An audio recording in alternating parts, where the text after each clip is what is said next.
सभी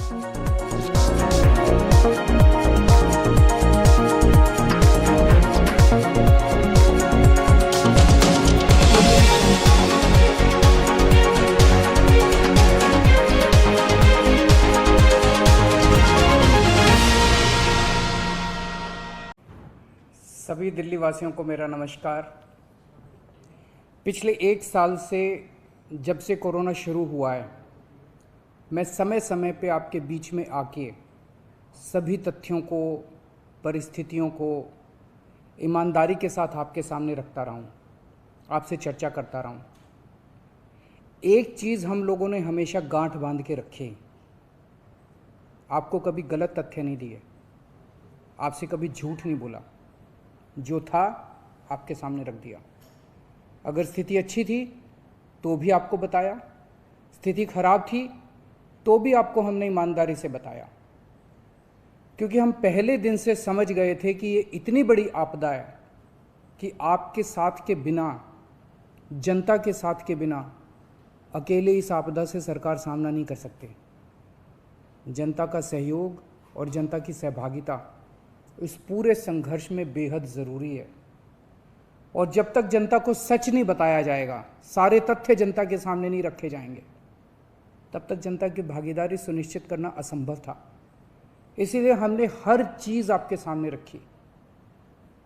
हमने टेस्ट नहीं कम होने दिए। आज दिल्ली के अंदर सबसे ज़्यादा टेस्ट हो रहे हैं।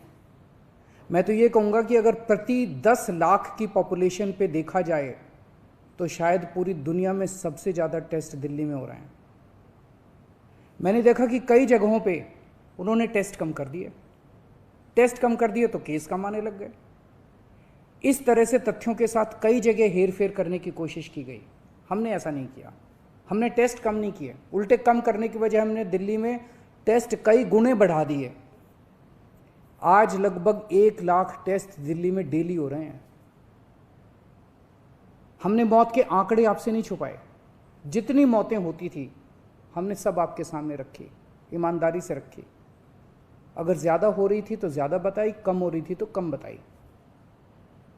कितने बेड्स हैं, कितने आईसीयू बेड्स हैं, क्या परिस्थितियां हैं, हर चीज़ आपके सामने ईमानदारी के साथ रखी। और इसी वजह से जब भी हमने कड़े निर्णय लिए, हमें आपका पूरा सहयोग मिला, दिल्ली की जनता का पूरा सहयोग मिला। मैं हमेशा कहता हूं कि हमारी दिल्ली एक परिवार है। दिल्ली के 2 करोड़ लोग एक परिवार हैं, और जब परिवार में कोई आपदा आती है तो सारे परिवार के लोग मिलकर उसका सामना करते हैं। अब भी हम सभी मिलकर इसका सामना करेंगे। पहले भी जीत हुई थी, अब भी जीत होगी। आज दिल्ली में क्या परिस्थिति है? पिछले 24 घंटे में दिल्ली में लगभग 23,500 केस आए हैं। उसके पिछले 24 घंटे में लगभग 25,500 केस आए थे। तो पिछले 3-4 दिन से रोज हम देख रहे हैं लगभग 25,000 के करीब केस आ रहे हैं। पॉजिटिविटी बहुत ज़्यादा बढ़ गई है, संक्रमण दर बहुत ज़्यादा बढ़ गई है। दिल्ली के अंदर अस्पतालों में उपलब्ध बेड्स की भारी कमी हो रही है। डेली 25-25 हज़ार अगर पेशेंट्स आएंगे तो कोई भी व्यवस्था चरमरा सकती है। दिल्ली के अंदर बेड्स की भारी कमी हो रही है। आईसीयू बेड्स दिल्ली में लगभग ख़त्म हो गए हैं। आज सुबह मैं ऐप पे देख रहा था 100 से भी कम आईसीयू बेड्स दिल्ली में बचे हैं। ऑक्सीजन की भारी कमी हो रही है। कल हमने सेंट्रल गवर्नमेंट को भी लिखा है, उनसे बातचीत चल रही है। परसों रात को एक हादसा होते होते बचा। एक प्राइवेट हॉस्पिटल ने हमें बताया कि परसों रात को 3 बजे के करीब उनके अस्पताल की ऑक्सीजन लगभग ख़त्म हो गई। वो बोले जी हम तो बहुत बुरी तरह से डर गए, बहुत बड़ा हादसा हो सकता था। इधर उधर हाथ पैर मार के किसी तरह से उन्होंने कहीं से ऑक्सीजन का इंतजाम किया। दवाइयों की कमी हो रही है, रेमडेसिविर दवाई की खासकर काफ़ी कमी हो रही है। ये सारे तथ्य मैंने आपको डराने के लिए नहीं बताए। ये सारी परिस्थिति है और इन परिस्थितियों में हमें अब अगला कदम क्या उठाना है, इस पे चर्चा करने के लिए मैंने आपको ये परिस्थिति बताई है। तो दिल्ली के अंदर कोरोना की परिस्थिति काफ़ी गंभीर है। अभी तक हमने दिल्ली के अंदर हेल्थ सिस्टम को बड़े अच्छे तरीके से मैनेज किया। दिल्ली में चौथी वेव आई है। पहली वेव पिछले साल जून में आई थी जिसमें 4,500 के करीब केस आए थे। दूसरी वेव आई फिर सितंबर में, फिर तीसरी वेव आई जिसमें 8,500 के करीब केस आए थे। दुनिया के कई शहर ऐसे हैं, बड़े बड़े देशों के, विकसित देशों के शहर, जहाँ 6,000 केस आए तो उनका पूरा हेल्थ सिस्टम चरमरा गया, कोलैप्स कर गया। दिल्ली में 8,500 केस आए पिछली बार तीसरी वेव में, तब भी हमारा सिस्टम कोलैप्स नहीं किया, उल्टे हमने और ज़्यादा अपनी तैयारियां शुरू कर दी। आज 25,000 केस आए हैं। अब दिल्ली का हेल्थ सिस्टम अपनी सीमा तक पहुंच गया है। हमारा हेल्थ सिस्टम अब बहुत ज़्यादा तनाव में है। मैं ये नहीं कहूँगा कि हमारा हेल्थ सिस्टम अभी कोलैप्स किया है, लेकिन आज हमारा हेल्थ सिस्टम बहुत ज़्यादा तनाव में है। किसी भी हेल्थ सिस्टम की अपनी सीमाएं होती हैं। अनगिनत पेशेंट्स तो कोई भी सिस्टम नहीं ले सकता ना। किसी भी सिस्टम की अपनी सीमाएं हैं। पिछले 5 साल में आपकी सरकार ने दिल्ली में बहुत बड़े स्तर पे स्वास्थ्य के क्षेत्र में काम किया है। खूब नए हॉस्पिटल खोले हैं, मोहल्ला क्लिनिक, पॉलीक्लिनिक बनाए हैं। बहुत बड़े स्तर के ऊपर स्वास्थ्य के क्षेत्र में काम हुआ है। यही कारण है कि आज 25,000 केस के ऊपर भी दिल्ली का सिस्टम चल रहा है। लेकिन अब इसके बाद अगर तुरंत कुछ कठोर कदम नहीं उठाए गए तो ये सिस्टम कोलैप्स कर सकता है। और अगर हेल्थ सिस्टम कोलैप्स कर गया तो मुझे डर है कहीं बहुत बड़ी त्रासदी ना हो जाए। जैसे मैंने बताया कि कल एक अस्पताल में ऑक्सीजन बिल्कुल ख़त्म हो गई थी और बहुत बड़ी त्रासदी होते होते बची। मैंने वीडियोस देखे हैं, तस्वीरें देखी हैं, आपने भी देखी होंगी सोशल मीडिया पे। दुनिया के कई शहर ऐसे हैं जहां कॉरिडोर में पेशेंट्स पड़े हुए हैं, सड़कों के ऊपर लोग दम तोड़ रहे हैं। अभी तक हमने दिल्ली को उस किस्म की त्रासदी से बचाया है, वैसा नहीं होने दिया। आज सुबह 11 बजे मेरी और एलजी साहब की मीटिंग हुई और इन सारे पहलुओं के ऊपर, सारी परिस्थिति के ऊपर काफ़ी विस्तार से बातचीत हुई। और उस बातचीत के बाद हमें ये लगा कि दिल्ली का हेल्थ सिस्टम बड़ी मात्रा में और अधिक पेशेंट्स अब लेने में असमर्थ है। अगर हमने अभी लॉकडाउन नहीं लगाया तो कहीं ऐसा ना हो कि बड़ी त्रासदी हो जाए। हम किसी भी हालत में दिल्ली को उस परिस्थिति में नहीं ले जाना चाहते जहां कॉरिडोर के अंदर पेशेंट्स पड़े हैं, सड़कों पे लोग दम तोड़ रहे हैं। आज सभी परिस्थितियों का जायजा लेने के बाद आपकी सरकार को ये लगता है कि दिल्ली में कुछ दिन के लिए लॉकडाउन लगाना ज़रूरी है, तो आज रात को 10 बजे से अगले सोमवार को सुबह 5 बजे तक 6 दिन के लिए दिल्ली में लॉकडाउन लगाया जा रहा है। इस दौरान जाहिर है कि जो एसेंशियल सर्विसेज हैं वो जारी रहेंगी, खाने पीने की, मेडिकल व्यवस्थाओं की वो जारी रहेंगी। ये शादियों का सीज़न है, लोगों के बड़े मुश्किल से रिश्ते बनते हैं, हम उनके रिश्ते तोड़ना नहीं चाहते, तो लोगों की शादियां संपन्न हों, लेकिन केवल 50 लोगों के गैदरिंग के साथ संपन्न हो। उसके लिए अलग से पास दिए जाएंगे। इसके बारे में अभी थोड़ी देर में डिटेल्ड ऑर्डर जारी हो जाएगा कि कौन कौन सी चीज़ें जारी रहेंगी और कौन सी चीज़ों पर पाबंदी रहेगी।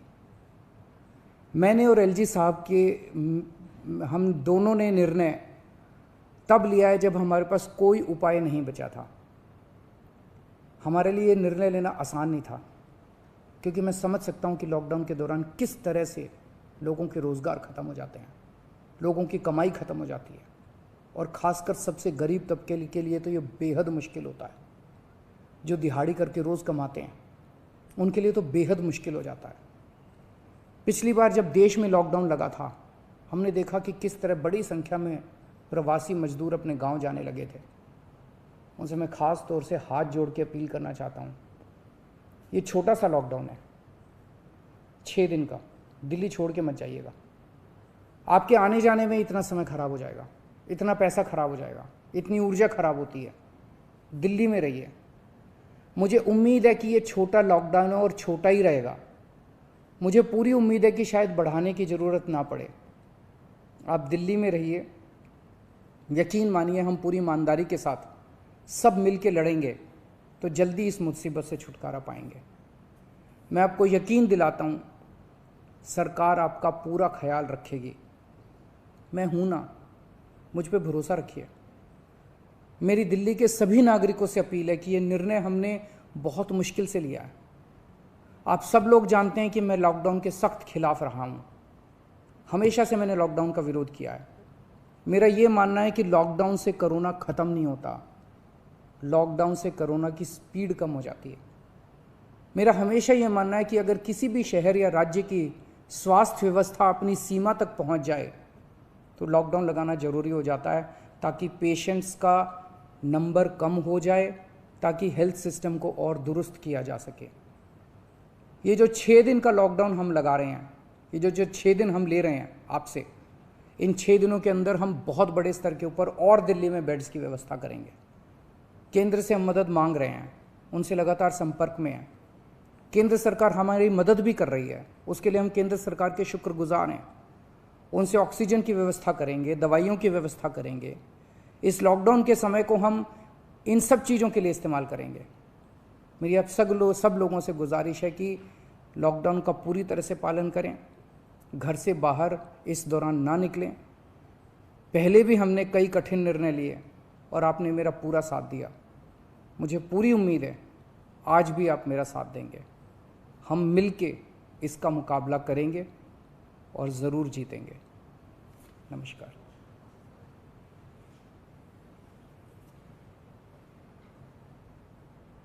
वैद्य बाबूराम वर्मा, 15 सालों का इलाज का भरोसा। हमारे यहाँ आयुर्वेदिक औषधियों के द्वारा सभी बीमारियों का सुविधाजनक इलाज किया जाता है, जैसे खांसी, सांस, दमा, बुखार, टाइफाइड, मलेरिया, पीलिया, बवासीर, शुगर, हेपेटाइटिस, खूनी बवासीर, पिरमे, श्वपनदोष, लघु शंका आदि का इलाज आयुर्वेदिक पद्धति द्वारा किया जाता है। इसके अलावा सभी बीमारियों की जांच भी तसल्ली बख्श की जाती है, जैसे अल्ट्रासाउंड, एक्सरे, ईसीजी, रक्त, मलमूत्र, वीर्य की जांच इत्यादि। हमारे यहाँ दिल्ली सरकार द्वारा टीकाकरण, टीबी का इलाज व जांच मुफ्त की जाती है। हमारा पता है वैद्य बाबूराम वर्मा चैरिटेबल सोसाइटी, 329 गली number 9, Mandoli extension, near Nand Nagri bus depot के सामने, दिल्ली 93। आप हमारे नंबरों पर भी संपर्क कर सकते हैं। हमारे फ़ोन नंबर हैं 9213329205, 9211478312, 9910418312। आप हमारे चैनल पर भी दिए गए नंबरों पर भी संपर्क कर सकते हैं। हमारा फ़ोन नंबर है 8506973234।